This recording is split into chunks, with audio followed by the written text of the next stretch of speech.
Okay, so the first one is extension of the arm, which is opposite from flexion, is where the arm would move posteriorly backwards. So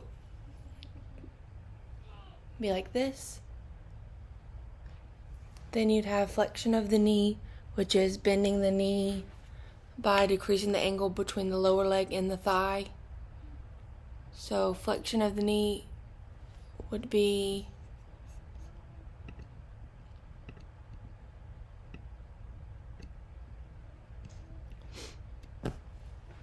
this would be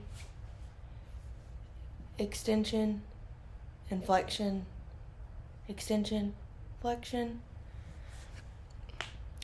And then you have abduction of the wrist, which is when the wrist is moved towards the center of the body. So abduction, stand up, would be like that. And then if you moved it out, it would be abduction.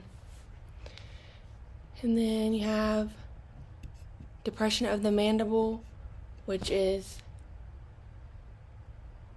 the downward movement is whenever it's going, its depression is when it goes down. When it's up, it's elevation of the mandible. What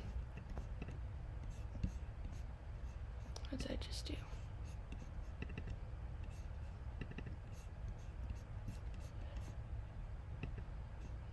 And then the fifth one is dorsiflexion of the foot, which is bending the foot upward from the. Let me put this down. So if you had it in anatomical position, you'd move it up.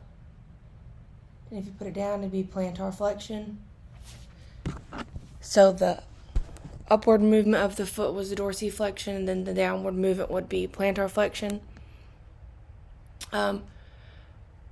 Circumduction of the arm is a circular motion. You combine all four: flexion, abduction, adduction, and extension.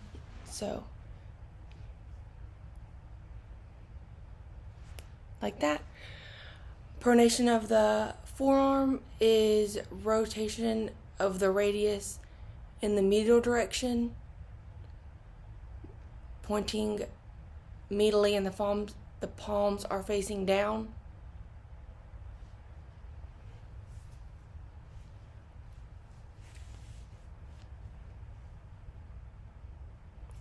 So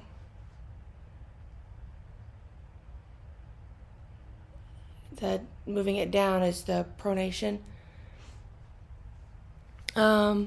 Opposition of the thumb is when the tip of your thumb can touch any of the other fingers on the same hand. So like that. Abduction of the arm is movement of the arm away from the body.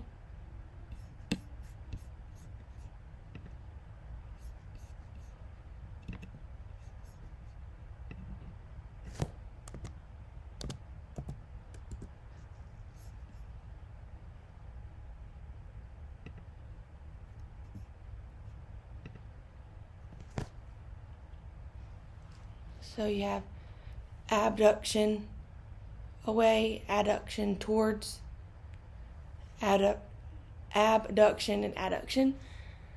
And then medial rotation of the arm is when the elbow is flexed and the hand moves towards the midline. So it's when your arm is flexed.